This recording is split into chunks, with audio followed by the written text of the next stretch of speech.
Senhor, que nossa leitura seja absorvida por nós, para que nós possamos melhorar como pessoa, ajudar o próximo, para que sejamos tocados, para tentarmos fazer o bem para nós, para que este mundo melhore, que os espíritos de luz nos irradiem, toquem nos corações das pessoas, os espíritos que estão perdidos, das pessoas que estão passando por privações, por momentos difíceis, de dores, sejam consolados. Esses momentos de festa, que todos brinquem com seus familiares e voltem para casas com responsabilidade, e que nos ilumine, nos trazendo paz, que nós possamos passar esse período festivo com a paz do Senhor no coração. E que assim seja. Assim seja. Que assim seja. Que Ok. assim seja. Então vamos lá. Nós estamos no capítulo 12, a palavra de Monteiro, né? André Luiz passou. Boa noite, Luiz. Estão me ouvindo bem? Tá me ouvindo bem, Carmen? Tá, né? Tá ouvindo bem. Bom. Muito bem. André Luiz, depois da palestra, né, inicial de Aniceto, 2 capítulos, depois do interesse dele em participar de um curso, né, já que ele estava renovando o seu interior, já que em Nosso Lar ele faz uma autobiografia e termina o livro cuidando apenas da família dele, a de sangue. Na entrada desse livro, ele coloca o capítulo Renovação, porque ele já compreende que a família nossa não é apenas a família de sangue. Nós pertencemos a uma família espiritual, né? Quantas famílias de sangue, mãe, esposa, pai, filho, eu já tive. Como é que dá para saber, né? Quantos países, em quantas pessoas. Então ele vai compreendendo isso, e aí ele se sente num processo de renovação. Renovável. Então minha família não é apenas a esposa e as filhas. Aí ele se interessa para trabalhar com a família de Deus, né? Então ele vai para esse centro de mensageiros, onde ele se interessa pelo lado espírita, né? Então ele vai passar 2 anos frequentando a casa de Chico Xavier. Isso aí já é Chico nas cartas, né? Aqui os bastidores de André Luiz, quem quiser, testemunho de Chico Xavier, Sueli Caldas Schubert, as cartas de Chico, que ele só pede para ser divulgada quando ele morresse, e em 86 as cartas que ele mandava para a Federação Espírita Brasileira, ao grande amigo dele, o presidente Ivan Tuil. Então ele vai dizer que André Luiz passou 2 anos, né, indo todo dia à casa dele, levando ele em desdobramento, para ter um processo de afinidade e sintonia. André Luiz é um repórter de entidades de alta elevação. Ele vai dizer que são 13 entidades. Chico diz, quando André Luiz escrevia, que ele vinha como intermediário, ele era médium mecânico, sai do corpo, vê o corpo dele, Emmanuel, Disjunto, Bezerra, e os outros ele não via. Ele via André Luiz, usando a mente dele e as mãos, Emmanuel coordenando em Bezerra, e uma claridade que ele sentia medo. É a palavra dele aqui no livro. Eu sentia medo, Vantuil. Eu não conseguia ver as entidades, mas quando André Luiz começava, a claridade no meu quarto, às vezes me constrangia de medo. Como é que eu posso estar inserido numa obra dessa? Ele se perguntava. Então, esses livros aqui são de altíssimas entidades elevadas. Ele vai dizer, as entidades trabalham direto com o Cristo. Às vezes ele estava ajoelhado, ele em desdobramento, né? E Emmanuel pediu ele levantar. As entidades ministras diretas do Cristo, para que viessem essas 13 obras de André Luiz, para explicar a codificação, principalmente o Livro dos Médiuns. Então, Monteiro é aquele nosso amigo que também, André Luiz, na outra parte, depois das palestras, estuda só os médios ostensivos. Só os ostensivos. Deixa eu desligar o som de áudio aqui. Já desligou. Boa noite. Só os médios ostensivos. Aí depois ele passa a estudar os médios esclarecedores, que nós chamamos de doutrinadores, né? Equivocadamente, porque no livro Desobsessão ele já não usa mais essa palavra doutrinador. Ele chama médio esclarecedor, porque o doutrinador, o dirigente também é médio. Então vamos lá. Vamos onde nós paramos. Monteiro, só fazendo um velho resumo, reencarnou para dirigir centro espírita, fazer palestra e doutrinação. A tarefa dele é de colaborar com a iluminação de encarnados e desencarnados. Qualquer palestrante, qualquer atendente fraterno, qualquer pessoa que integra o bem, ele não ilumina só o encarnado, porque todo encarnado tem o seu acompanhante, bom ou mal, né? Nós não somos perfeitos, então ilumina os dois. Nasceu em família espírita, tudo se endereçou bem, começou a trabalhar com oito médios de efeitos físicos, de psicofonia, de psicografia sonambúlica, né? que é chamada incorporação. Fazia 4 sessões por semana. 4 sessões. A gente às vezes reclama de uma. Ele colocava esses médios aqui para trabalhar 4 vezes por semana. Veja como a época não tinha celular, né? Todo mundo tinha tempo, acredito. Porque se 4 vezes para a reunião era um grupo altamente dedicado. Então, ele exigia disciplina, nunca chegou atrasado, nunca faltou. Ele conta, estudava as obras espíritas e as outras obras, né? O problema dele, que a gente já viu até agora, é o apego, né? As manifestações, a manifestação mediúnica. Ele conduziu a luz para os outros, do que ele lia, e esqueceu-se de iluminar a si mesmo. Vamos ver aqui onde nós paramos. Por vezes, não é isso, Carmen? Após longa doutrinação, não é isso? Já se achou? Por vezes, após... Tá certo, já achei. Após longa doutrinação sobre a paciência, impondo pesadíssimas obrigações aos desencarnados, abria as janelas do grupo de nossas atividades doutrinárias para descompor as crianças que brincavam inocentemente na rua. Ele vai desfolhando a sua personalidade quando encarnado. Há um desencarnado aqui ele trabalha muito a mediúnica, né? Esse é o espírito que trabalhou o centro espírita mesmo. Os outros falharam, uns nem chegaram a abrir centro nenhum a frequentar. Ele vai na missão, chega a trabalhar com afinco, estuda Kardec, estuda os clássicos, né? Bozano, Delane, os que vieram com essa missão na parte científica, pós-Kardec, após morte. Então ele vai fazendo tudo certinho. E ele caiu por quê? Bom, ele já vai explicando. Aos desencarnados, paciência, meu irmão. É uma coisa que eu também já fiz isso quando era doutrinador. Meu irmão, tenha paciência. Meu irmão, peraí, meu irmão, eu vou abrir aqui a janela, as crianças lá fora, brincando. Cala a boca, menino. Eu pode imaginar. Alguém que aqui tem uma reunião. Quer dizer, ele colocava, iluminava com o estudo que ele tinha, ele iluminava os outros, os desencarnados principalmente. O problema é que ele não colocava combustível na alma. Então você lê isso aqui, a parábola que Jesus falou, das virgens imprudentes. Ele é uma virgem imprudente. Faltou combustível no meu candeeiro, aí pediu as outras 5 virgens prudentes. Não, você não botou combustível no candeeiro, né? No candeeiro, ninguém vai emprestar, não.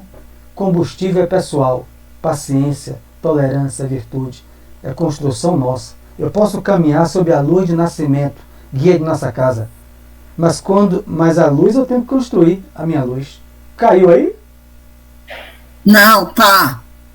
Legal. Vi todo mundo desaparecer, pronto. Todo mundo desencarnou? Ou foi pro São João?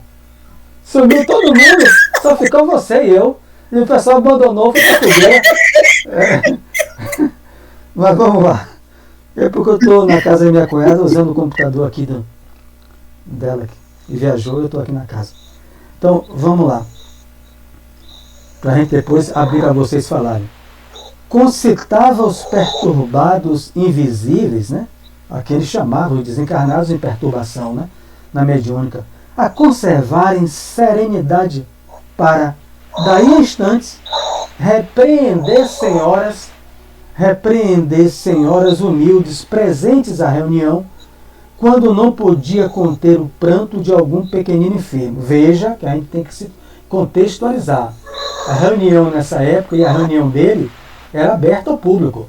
Está vendo aqui? O que a gente praticamente não faz.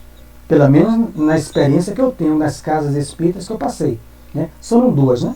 A outra em Divaldo eu fui como total enfermo em tratamento desobsessivo. E o Semente de Luz, o Raio de Luz são as minhas experiências. As outras casas que eu já fui, que até em trabalho mediúnico a convite, é o mesmo modelo de Kardec, do Semente de Luz e do Raio de Luz. Reuniões são privadas, com pessoas que estudam, buscam se renovar e integram a casa e que desejam, né, participar da mediúnica, porque tem muita gente que não deseja. É trabalhador espírita, mas não deseja. Então, aqui é aberta a mediúnica ao público, porque aqui é 1944. Então, era aberta. Então, a mediúnica está rolando lá na mesa. Eu já fui para um desse, né? Ferreira sabe. Ferreira me convidou para um centro no interior, há muito tempo, onde a mediúnica era aberta. Não é mais, segundo Ferreira. Graças a Deus. Então, eu vi com minha mulher gestante, ela passa mal. Então, Ferreira me convidou, fui com minha esposa, gestante no interior, muitos anos isso. E não é porque as entidades são ruins, as entidades são boas. Mas a questão é que todo mundo é médico, ela se sentiu mal, né? Eu tive que sair do ambiente onde estava sentado, assistindo com os outros, e foi um trabalhador, deu água de coco a ela, enfim, é uma chácara, né? Não vou citar aqui, Ferreira, o nome. Era uma chácara, muitos índios, muita coisa, e muito atendimento ao enfermo espiritual. Ela passou mal. Então, isso são riscos, né? Kardec já prevenia essas coisas. Então, aqui, meu irmão, seja sereno, né? Tenha paciência, seja calmo. Aí, peraí, meu irmão. Cala a boca desse menino no seu colo. A senhora não, pelo amor de Deus, minha senhora. Quer dizer, a reunião é aberta. Quer dizer, o que é que passa a impressão? Eu estou concitando ao outro a ser sereno. O outro que foi morto, né?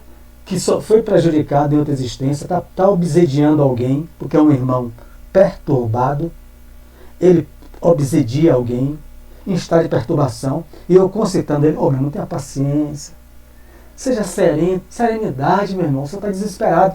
Daqui a pouco eu paro a doutrinação para chamar as senhoras com o menino no colo, os meninos na rua, vamos calar essa boca.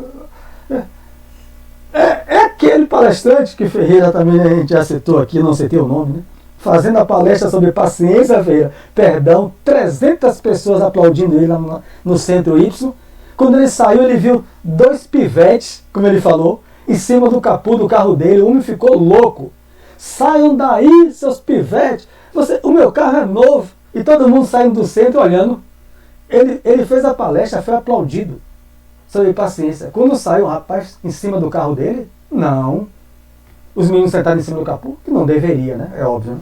Mas Ferreira disse que nunca esqueceu isso. Essa cena. E foi lamentável, cara. As pessoas olham, como é que é? Então é isso aqui, coisas que acontecem conosco, né? Então, vou ler o parágrafo todo e abro para vocês. Isso quanto às coisas mínimas, né? As crianças, enfim. Criança faz barulho, ficar parada vendo palestra. Quanto às coisas mínimas, porque no meu estabelecimento comercial, aí já era, minhas atitudes eram inflexíveis. Ele era dono de comércio. Raro o mês que não mandasse promissórias a protesto público. Lembro-me de alguns varejistas menos felizes que me rogavam prazo, desculpas, proteção. Nada me demovia, porém. Os advogados conheciam minhas deliberações implacáveis. Eu passava os dias no escritório estudando a melhor maneira de perseguir os clientes em atraso, entre preocupações e observações nem sempre muito retas. E à noite ele ia para o centro, não eram 4? E à noite eu ia ensinar o amor aos semelhantes, a paciência, a doçura, exaltando o sofrimento e a luta como estradas benditas de preparação para Deus. Veja aí, abro para vocês aí, né? Mas veja, é atual. Ninguém aqui vai nominar ninguém, que eu tenho que buscar é olhar para dentro de mim isso aqui. O que é que eu me encaixo aqui? Então, o apego, ele vai dizer na outra página, o apego às coisas da terra. Primeiro aí, dinheiro, né? Eu fui roubado dos espíritos, fui morto. Meu irmão, tenha paciência. Eu fui assassinado pelo meu sócio. Serenidade, meu irmão, você está muito perturbado. Que adianta perseguir ele, obsidiar seu irmão? E ele perseguia quem devia. Diga, Carmen. É muita contradição mesmo. O que ele prega não serve para ele, só serve para o outro. E aí tudo que ele fala é vazio e não tem sentido. Aí depois vai reclamar quando desencarna o que vai passar e que não aprendeu quase nada. Não aprendeu nada, porque o que ele aprendeu foi teoria. E o mundo está cheio de teoria. Todo mundo sabe fazer teoria, estudar, e a prática, tenha paciência e não tenha menor com os devedores. Imagine que eu estou aqui pensando, ele deve ser igual o Crede Sexta, que tem muitos professores aí reclamando do tal do Crede Sexta, cobrando, tirando tudo, é muita falta de humanidade. E aí veste a capa de santidade para ele se enganar, porque ele não vai enganar ninguém, ele vai se enganar. A capa de santo, de reto, mandando os outros ter paciência. Eu já estou até vendo aqui na minha mente a hipocrisia em pessoa. Tenha paciência, seja tolerante, seja amoroso, respeite o outro e fazendo tudo ao contrário. E aí eu estou aqui mais ainda, pensando mais um pouquinho. Os membros, as pessoas que fazem parte deste mesmo centro dele, devia todo mundo ir embora, procurar outro lugar, porque se eu estivesse lá, eu ia me embora sem olhar para trás. Não sejamos tão radicais, mas agora que é estranho. Nojento, ele é o quê? Ele é espírita dentro do centro. Fora do centro, uma pessoa como um outro qualquer, né? Então, é aquela pessoa... Um outro qualquer não, que tem gente mais bondosa. Eu sei. Então, para ele, o que é o agravante, né? Porque ele muito estudou, né? Enriqueceu o que ele abriu no capítulo, né? O raciocínio, mas ele já diz isso. O que faltou é o sentimento, a prática. Eu já antipatizei ele. Não faça isso. Hoje é noite de São João. Amanhã, o clima é de festa, de alegria. A gente está só analisando. A gente não está aqui para ficar com antipatia. Eu não gostei dele, com os espíritos. Ele está decoitado. É um doente, Carmen. É um doente, minha. É um doente. Passando a experiência dele. Ele está contribuindo para a própria evolução, transmitindo para André Luiz, que chegou até nós, a sua experiência para que a gente não caia, a gente não seja espírita dentro do centro, igual a esse fora do centro, a gente é desse jeito. Então, doutrinava paciência, pedia serenidade e não respeitava as crianças no colo das pessoas, né? Gritava com as pessoas, fazia o menino calar a boca. E o pior aqui, no comércio, né? Que ele perseguia os clientes. Dificilmente eu iria para esse centro. Então, os centros espíritas tá cheio, meu amigo. É isso. Mas ainda não encontrei um assim, não. Vamos. Aqui Barreto, eu concordo com você. É uma experiência de uma pessoa. Não quer dizer que é do centro. A gente tem que situar. É experiência não, mas de ele não é o dirigente, Mário. É isso, mas ele não era o dirigente. Os outros então, não como são é que assim. ia para lá, meu filho? O que acontece? Se você tivesse lá, era um direito seu. Kardec coloca isso no capítulo 29. Diz, bom, eu vou buscar outro lugar, né? Porque aquele que me dirige eu não confio. Né? Porque Exatamente. fora do centro ele tem atitudes dessas. Né? Não respeita nenhum, cobra as pessoas, impaciente, tudo aquilo ao contrário do que ele dirige uma reunião no centro espírita. Vamos lá, ler mais um trecho. Ele tá se declarando aqui, andava cego. Ele está falando um depoimento enriquecedor para todos nós, né, com humildade, que tem muita gente que não chega a isso, reconhece isso. Andava cego, não conseguia perceber que a existência terrestre, por si só, é uma sessão permanente. Isso é grave. Era como era chamada as reuniões mediúnicas, né? Sessão, Kardec chamava assim, ou então reunião. Reunião espírita, reunião mediúnica, como nós popularizamos e ficou.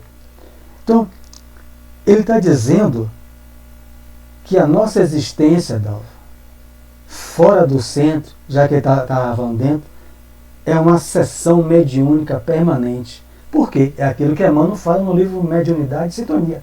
Os 5 ângulos da mediunidade. Imã no próprio ser, força psíquica que movimenta, né? Imaginação, tem outros. Só um ângulo é capacidade de comunicação. Então, quando eu vou para o raio de luz, quarta-feira, eu vou exercer, quando eu adentro a sala, um ângulo da faculdade mediúnica. Porque eu como médium ostensivo, vou me ofertar para que os espíritos se comuniquem.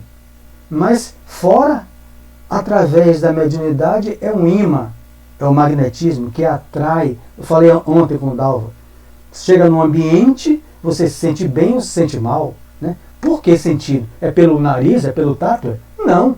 É pela mediunidade que você faz o registro, mesmo inconsciente, psicométrico, que Kardec chamou de médio sensitivo ou impressionável, que ele impressiona os sentidos psíquicos.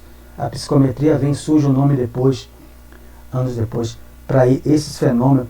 Então, a gente tem que ficar atento a isso. É o que ele não ficou. Lá dentro, amor, paciência, serenidade. Né? Fora, era impaciente, não tinha nenhuma tranquilidade, né? Duro, cobrador duro, né? Dos seus clientes, não perdoava ninguém, né? Esquecendo que os espíritos também estão fora. E a multidão está fora do centro. É uma sessão permanente. E a quem ele atraía? Mas lá dentro eu estou com os guias. Lá fora eu estou blindado, é? A gente vai ver aqui que não. Então quem ela atraiu para aquilo que a Carmen falou, para aguardar ele quando ele desencarnou? Na mediúnica eu passo 2 horas no centro, 2h30, conforme cada uma. E o restante das horas do dia e da semana? O imã, um dos ângulos da faculdade mediúnica que todo mundo tem. Imã no próprio ser. A quem eu atraio? É conforme meus sentimentos, os meus desejos, minhas ideias. Então, ele esqueceu. Ele pensou que estaria blindado, né, porque ser dirigente de centro, dirigente de mediúnica, né, esquecendo que a existência carnal é uma sessão permanente. E André Luiz, a gente já estudou sobre isso no livro Domínios da Mediunidade. Quem estudou se lembra. Qual o maior centro mediúnico da Terra? Lá. Está lá em André Luiz, Domínios da Mediunidade. O lá é a maior sessão mediúnica constante do planeta. Todos os lares. Então, ele esqueceu disso. Talhava o espiritismo a meu modo. Toda a proteção e garantia para mim e valiosos conselhos ao próximo. É aquilo. Ele se achou blindado. Né?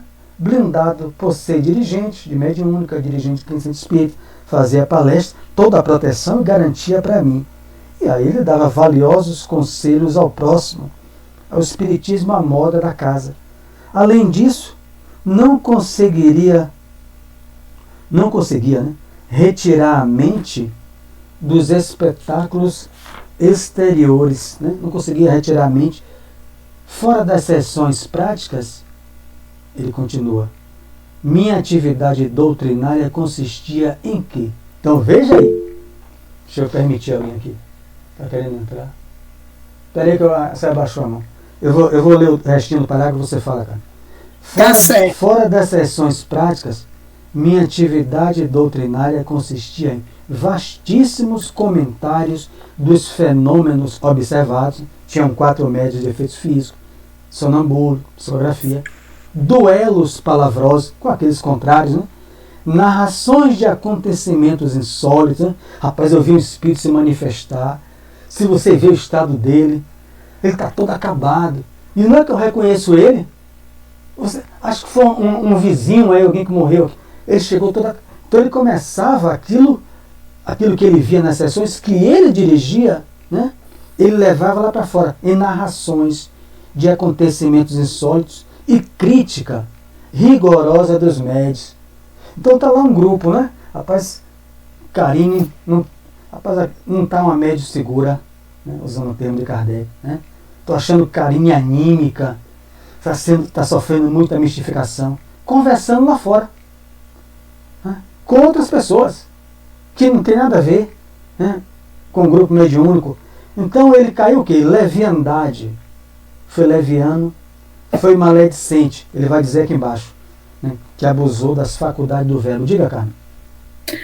Ô Mário, eu estou aqui pensando o seguinte, por que não só ele, mas até em outras situações outros, cometem esse engano de achar que ser um dirigente de um centro espírita dá status? Por que essa coisa tão supervalorizada? Ou ele não estudou direito, apesar de ele estar dizendo que ele era um estudioso, ou ele não entendeu direito. Porque quem foi que disse que ser dirigente de um centro espírita é status, coloca essa pessoa em um pedestal que está acima dos outros, que está blindado? O que há nesse quesito aí? Parece que não fica muito claro para os dirigentes desse período aí, do início do século XX. Essa resposta nós sabemos que é o orgulho, né? É o orgulho egoísta. E a resposta ele vai dizer aqui. Você usou, mas ele mesmo vai dizer isso, o que é que foi. Por isso que eu notei aqui um trecho da carta de Paulo aos Romanos, está em Romanos 7, versículo 18, quando Paulo diz: com efeito, o querer o bem está em mim. Raciocínio. Eu tenho que fazer isso. Eu não posso ser assim lá fora. Conclamar a Lúcia paciência, serenidade aos desencarnados e ser duro com as pessoas, ser intransigente com elas. O querer o bem, o raciocínio está em mim. Ele vai dizer aqui embaixo, repetindo o que ele já falou. Aí Paulo diz, mas o efetuá-lo não está. Paulo já diz isso. Pois o que faço não é o bem que eu desejo, mas o mal que eu não quero fazer, esse eu ainda continuo fazendo. Apóstolo Paulo, carta aos Romanos, capítulo 7, versículo 18 em diante. Então, a razão diz, a questão é o quê? O sentimento dele estava viciado. Ele vai usar aqui. Ele viciou os sentimentos. Mas acontece, Mário, eu sei do equívoco dele, mas parece que ele não está entendendo que não tem privilégio. Onde é que ele está vendo esse privilégio? Não. Aí também tem a resposta na Bíblia, em Mateus 19, versículo 27, quando Simão Pedro pergunta a Jesus, veja, nós deixamos tudo e te seguimos. O que iremos receber em troca? Mais ou menos assim que eu falo na tradução. Então Pedro pergunta isso, Mateus 19, versículo 27. Veja, mestre, nós deixamos tudo para te seguir. E o que vamos receber? Emmanuel escreve. O que é que nós vamos receber em troca? Jesus falou, quando as coisas estiverem regeneradas, o planeta, e todas as pessoas estiverem regeneradas, mais ou menos assim, a resposta em Mateus 19, 28, eu receberei você ao lado do trono do meu Pai, mas só quando ele for regenerado, quando ele for espírito puro, também, né? Ele só pode receber a paz, a felicidade integral quando ele conquistá-la né? E se regenerar moralmente. Está na Bíblia, eu anotei tudo antes, que eu tinha certeza que haveria essas perguntas sobre isso. Então, o orgulho... o que é você é professora, cara. O que é que hoje a ciência diz? Nós somos comandados mais pela emoção, há livros sobre isso. A neurociência, o que a gente raciocina, mas a gente é comandado pelas emoções, pelos sentimentos. É o que Paulo já dizia. Com efeito, o querer o bem está em mim. Eu já quero o bem, meu raciocínio. Eu não quero o mal para os outros, mas quando vou fazer, faço o mal. O apóstolo Paulo. Então isso está em todo nós. Porque ele tinha um orgulho. Ele chama, nesse trecho, eu tenho esse espinho na carne, que o pessoal aí gerou para a carne, né? É o espinho na alma, na encarnação. O espinho na alma do orgulho, né? O espinho dos desejos sexuais. Ele cita isso, Carlos. Então você quer fazer daqui a pouco, meu Deus, olha que besteira eu fiz. Eu já sabia que isso não é. Então quantas coisas eu faço, às vezes, rapaz, como é que eu respondi assim a Dalva, a Itamar, a Carmen? Meu coração não era, meu sentimento não era mais para agir assim. Então o raciocínio está pensando, mas já fiz. Já fiz. É a mesma coisa que Paulo. É a mesma coisa dele aqui. Nós somos milenares. Eu posso estar na primeira vez portando o espiritismo. Tem 160 e poucos anos. Então, a gente tem uma estrada longa, né? Entre os sentimentos, as emoções e a razão, né? Há uma distância. Então, a ciência hoje já prova. O ser humano é movido, em grande parte, por emoções. Na dúvida, é só ir na penitenciária. Botar o microfone na pessoa lá. Uma coisa me cegou. As minhas emoções me cegou. Eu fiz isso, eu fiz aquilo. Né? Agora eu sei que isso estava errado. Mas como é que eu fiz isso? Foi dominado pelas emoções e também entrou na faixa psíquica, por ele se permitir, aos desencarnados que não querem ver o bem de ninguém, esses nossos irmãos. Então vamos lá mais uma vez. Cadê onde eu parei? Monteiro deteve-se um pouco, sorriu e continuou. De desvio em desvio, a angina, né? Olha no dicionário, que é uma dor espasmódica no miocárdio, na coronária, né? Chico tinha isso, Divaldo teve angina. Encontrou-me absolutamente distraído da realidade social. Ele adoeceu na coronária do coração e aí morreu. Passei para cá, né? Desencarnou, né? Passei para cá, o mundo espiritual, qual demente necessitado de hospício. Ele já acordou no umbral, né? O dirigente lá foi direto para o umbral. Tarde reconhecia que abusara das sublimes faculdades do verbo. A queda dele, apego às coisas terrestres, a leviandade no falar, no conversar, a maledicência, falava mal você tem aqui o exemplo, só como exemplo, Karine, não está indo bem, o outro eu gosto, Carmen eu adoro, que vem por aí, mas Karine, quer dizer, isso tudo na avaliação, com carinho, com fraternidade, tem que ser avaliado pelo dirigente e pela equipe. Mas não é o contar lá fora, na esquina, no comércio, gente que nem espírita é, que nem entende nada. Então, ele abusou da faculdade da língua, do verbo. Como ensinar sem exemplo? Dirigir sem amor? Não? Como transmitir conhecimentos, né? Ideias, coisas, se ele não praticava nada? O amor. O que aconteceu? Entidades perigosas e revoltadas aguardaram minha saída do plano físico. Sentia, porém, comigo singular fenômeno. Olha o que aconteceu com ele. Meu raciocínio pedia socorro divino. Foi por isso que eu fui pegar Paulo. Mas meu sentimento agarrava-se a objetivos inferiores. Eu tive que ir para Paulo em Romanos. Por quê? Ele tinha estudo, Carmen. Muito, que ele já citou aqui, a gente já não vou reler mais. Muito estudo da doutrina. O raciocínio dele dizia, eu devo agir assim. Mas ele não agia. Agia com maledicência, agia com impaciência, com prepotência, com apego ao dinheiro da empresa dele, sendo duro. O que é que ele fez? Ele vai dizer aqui embaixo que ele viciou o sentimento. E nós somos comandados por sentimentos, segundo a neurociência.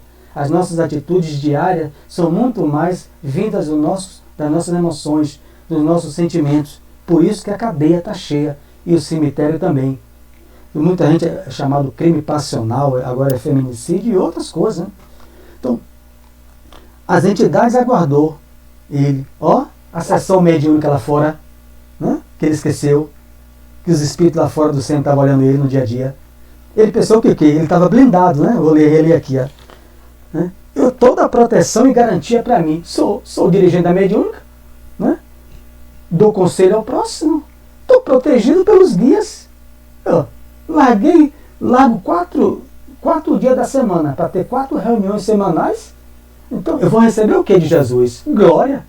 A mesma pergunta de Simão. Abandonei quantas horas de vida? Ele nunca chegou atrasado, nunca faltou, disciplinadíssimo. Vou sair nos braços de Bezerra. Ele saiu, as entidades perigosas aguardando ele. Por quê? Porque ele viciou o sentimento dele, a faculdade do verbo, né? Era maledicente, né? Então o raciocínio dele pedia socorro. O problema é que ele vibrava aquilo que ele acumulou. Bota aí 2 horas para o centro, uma vez na semana. No caso dele, 8 horas. Só chutando, né? 2 por dia. 8 horas. Né? Cada dia, 24 horas. Bota aí 22 horas, ele era assim. Impaciente, arrogante, apegado às coisas da terra. Aquilo que eu falo assim. Eu me reúno com vocês 1 hora. E as outras 23? Cada um tem a resposta de si mesmo. O que é que eu desejo? Quais são as minhas ideias? O que é o sentimento que eu guardo? Então, eu sempre volto àquela página de Emmanuel, Lugar depois da morte. Ele manda que Chico escrevesse como resposta das pessoas que perguntavam a Chico: quando eu morrer, vou para onde? Então ele escreve lá no livro Justiça Divina: o que é que você guarda no coração quando está com as horas fora do centro? Né? Se eu guardo mágoa, ressentimento, se eu sou maledicente, se eu sou isso aqui, comentário dos fenômenos, espalhando tudo, criticando os integrantes da casa, né? Fazendo aquelas críticas, eu já sei onde é que eu vou, porque eu já vivo lá, como ele vivia, no umbral. Morreu, foi para junto deles. Os espíritos estavam esperando. E entidades perigosas e revoltadas. Então minha cabeça dirigia-se ao céu, em súplica. Ele tinha estudo bastante. Fazer uma prece a Jesus, com tudo, aqueles estudos, né? Em súplica, mas o coração colava-se à terra. Rapaz, isso aqui é muito antes da ciência hoje afirmar isso. Os sentimentos, nós somos movidos por sentimentos e emoções. Tem um livro, eu não tinha pesquisa que eu não peguei, mas tem pesquisa sobre isso com pessoas, que as nossas atitudes diárias racionais são bem poucas do que a gente é movido pelo hábito, poder do hábito, da emoção, do sentimento. Então eu estou aqui, daqui a pouco me aborreço, explodo com um. Eu fui morrer. Será que eu não sei que eu não deveria explodir com carne? Sei. O meu raciocínio diz, porque eu leio o Evangelho todo dia. Um trecho. O meu Evangelho não manda me encolerizar com carne, mesmo que ela me ofenda na palestra de Itamar, que foi feita a 4ª, o exame do perdão. Mas eu explodo. Quer dizer, mas Sérgio, aí Lúcia, mas você não está dirigindo lá, não está lendo o Evangelho não manda você explodir com carne só porque ela falou algo que você não gostou. Eu digo, Carme, Lúcia, eu sei disso. E por que não fez? Porque a gente é movido pela emoção, pelo sentimento. Aqui, ele foi assim. Então, nessa hora, no mundo espiritual, não dá para enganar, porque a vibração dele é inferior do que acumulou nas sessões mediúnicas no transcorrer dos anos fora do centro. A natureza, a personalidade dele vibrava nessa faixa de espírito inferior. Então, raciocinava com lucidez, e o céu calado, né, superior. Os outros aqui vão dizer o quê? Nesse estado triste, vi-me rodeado de seres malévolos que me repetiam longas frases de nossas sessões. Aqui tem um bocadinho de mediúnica, inclusive eu. As sessões passam lá fora. Também não é ficar só no centro, não. Porque os espíritos, que muitos desses aqui, uns entravam, outros não entram, é transmitido lá para fora do centro. Os espíritos sabiam de cor as frases. Paciência, não era a frase dele comum? Serenidade, meu irmão. Rapaz, eu fui morto, fui esbagaçado. Serenidade, perdoe. Né? E lá fora ele não perdoa os clientes que deviam a ele. Com atitude irônica. Esses espíritos recomendavam-me a mesma coisa. Ó, Monteiro, serenidade, todo mundo rindo, né? Paciência, perdão às alheias faltas. Perguntava-me igualmente, por que você por que me não desgarrava do mundo, estando já desencarnado? Vociferei, roguei, gritei, mas tive de suportar esse tormento por muito tempo. Imagine o sofrimento desse companheiro. Quando os sentimentos de apego à esfera física ele reconhece, ele era apegado a dinheiro, à posição de mando, né? Tudo isso ao seu intelecto. Quando os sentimentos de apego à esfera física se atenuaram, a comiseração de alguns bons amigos me trouxe até aqui, né? Na colônia Nosso Lar. E imagine o irmão que meu espírito infeliz ainda estava revoltado. Sentia-me descontente. Não havia fomentado as sessões de intercâmbio entre os dois planos?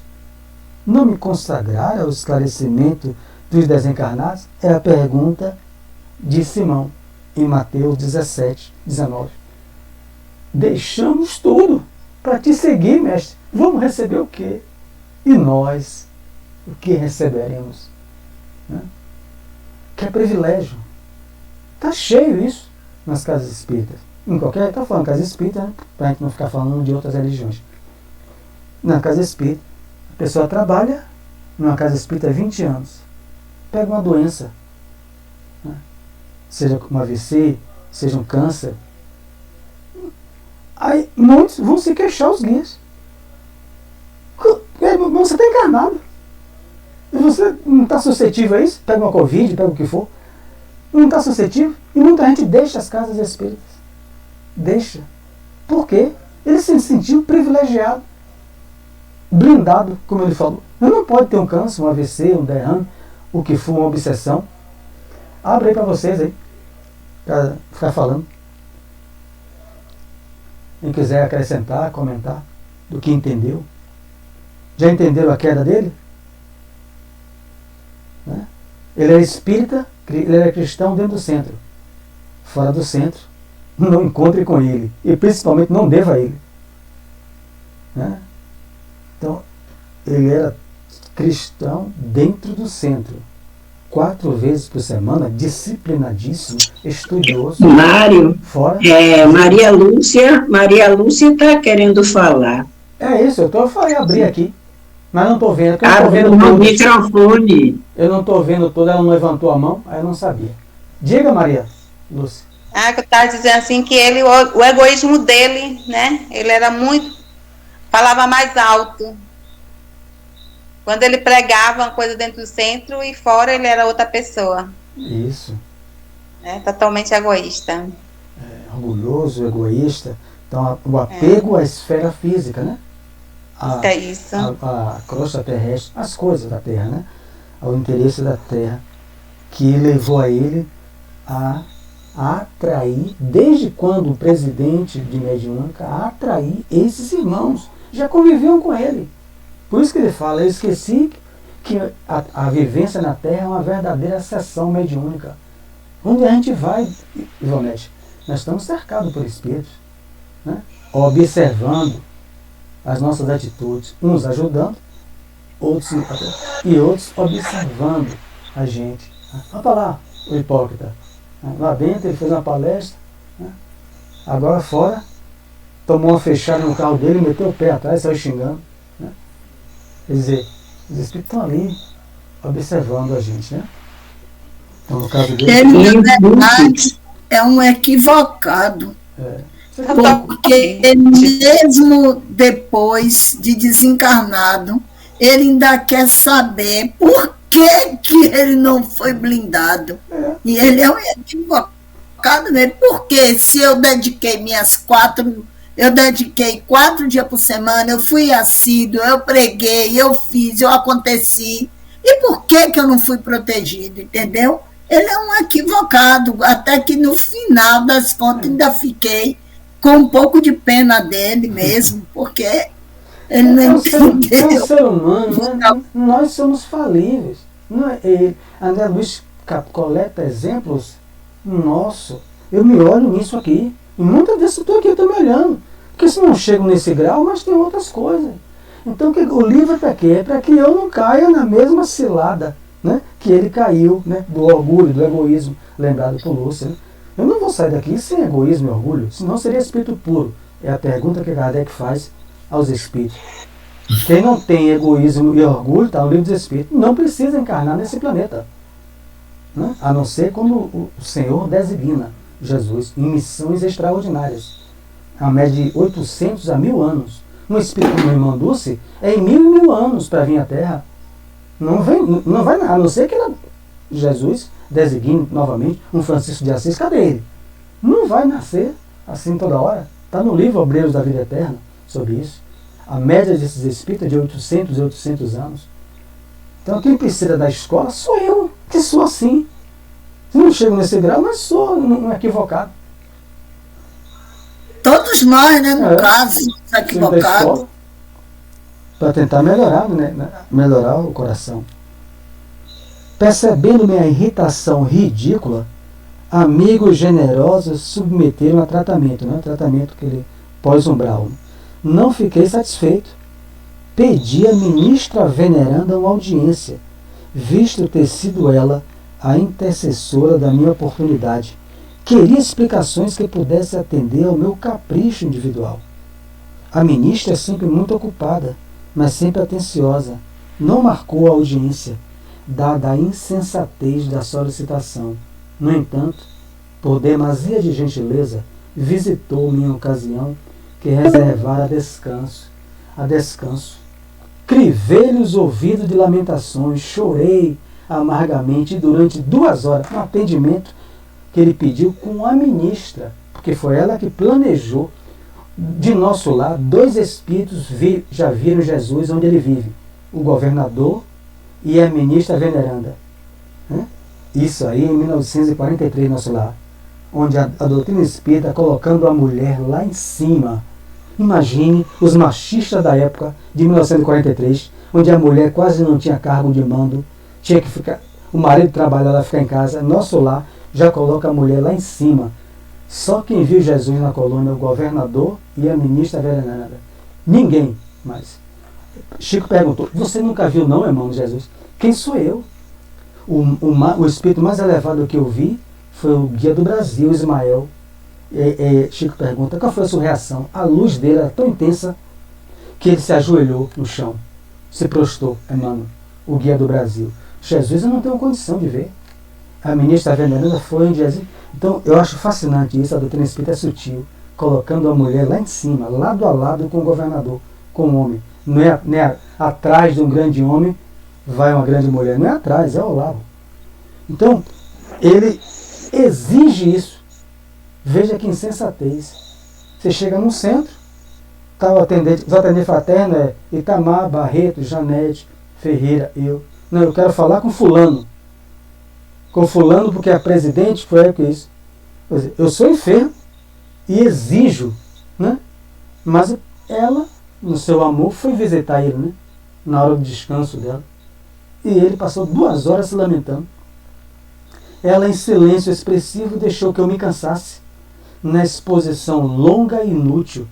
Quando me calei, à espera de palavras que alimentassem o monstro da minha incompreensão, veneranda sorriu e respondeu: Monteiro, meu amigo, a causa de sua derrota não é complexa, nem difícil de explicar. Entregou-se você excessivamente ao espiritismo prático, as sessões mediúnicas, junto dos homens, nossos irmãos, mas nunca se interessou pela verdadeira prática do Espiritismo junto de Jesus, nosso Mestre. Nesse instante, Monteiro fez longa pausa, pensou os momentos e falou comovido. Desde então, minha atitude mudou muitíssimo, entendeu? Aturdido com a lição profunda, respondi, mastigando palavras, como quem pensa mais para falar menos. Sim, sim, estou procurando compreender, disse André Luiz. Ele viveu o quê? Dialogar, duelar com palavras, tudo aquilo que ele falou, de colocar os espíritos. Ele tinha uma tarefa de iluminar corações encarnados e desencarnados, acolher, iluminar com ideias novas, de esperança, né? De fraternidade. Meu irmão, você vai vencer, você vai superar isso, conforme cada espírito que chega. Ele não fez nada disso. Ele não cultivou o combustível da paciência para si, as virtudes, pegou os desconhecimentos, apontou um caminho para os outros, né? Esqueceu de iluminar a si mesmo. Então ele viveu o quê? Excessivamente essa prática, esquecendo o quê? De praticar a prática do Espiritismo junto de Jesus, que é o sentimento. Então, aquelas explanações que ele já citou, que ele fazia, né?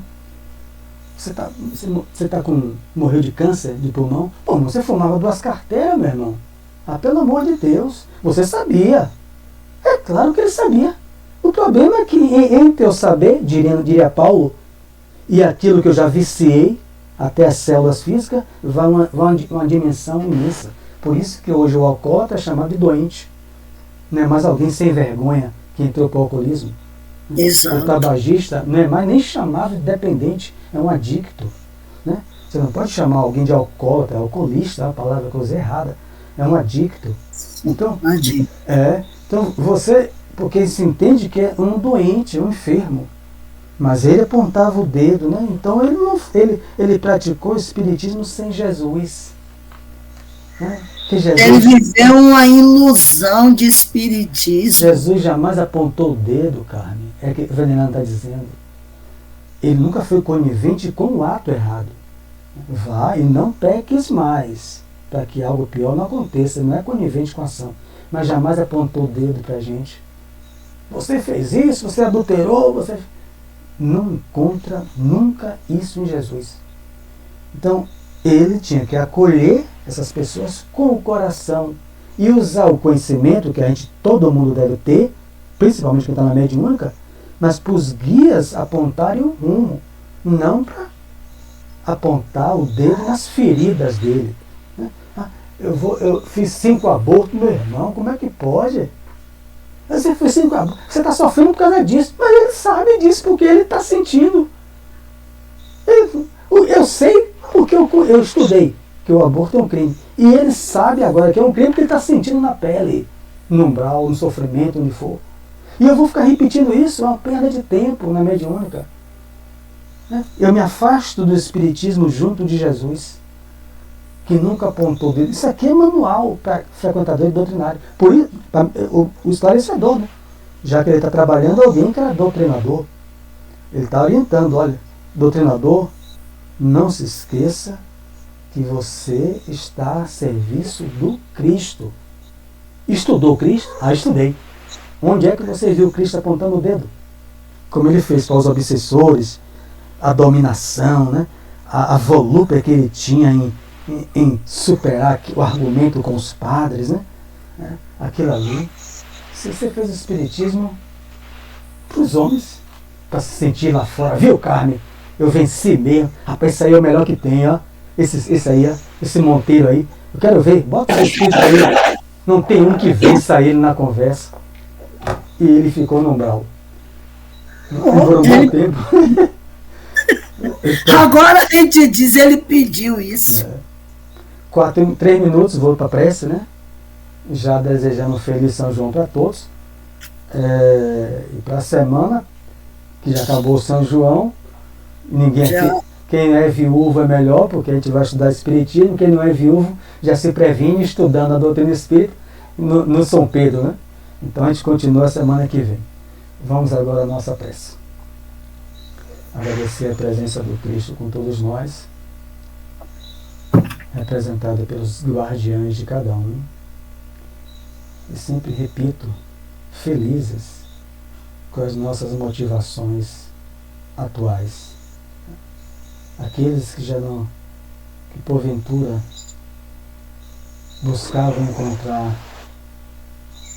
uma luz para a sua vida, um sentido para a sua vida, nós vamos encontrando nosso grupo aqui ao redor desses ensinos sublimes da doutrina espírita, que ajuda aos nossos conhecimentos intelectuais, mas para quê? Para melhorarmos os nossos sentimentos, compreendendo que nós somos falíveis, como diria Carmen, temos equívocos, cometemos equívocos. Jesus o sabe, mas que já entendem que querem errar menos, equivocar-se menos. Os ensinos são para isso. E mesmo assim, quando a gente cair, nós temos a humildade de pedir perdão e não fazer mais aquele mesmo equívoco. Então somos gratos a André Luiz, a Chico, aos irmãos benfeitores das nossas casas espíritas e a todos aqueles que já frequentam conosco o mesmo objetivo: aprender para servir. Jesus dê uma feliz festa para todos e muita paz. Muita paz. Boa noite. Boa noite. Boa noite. Boa noite.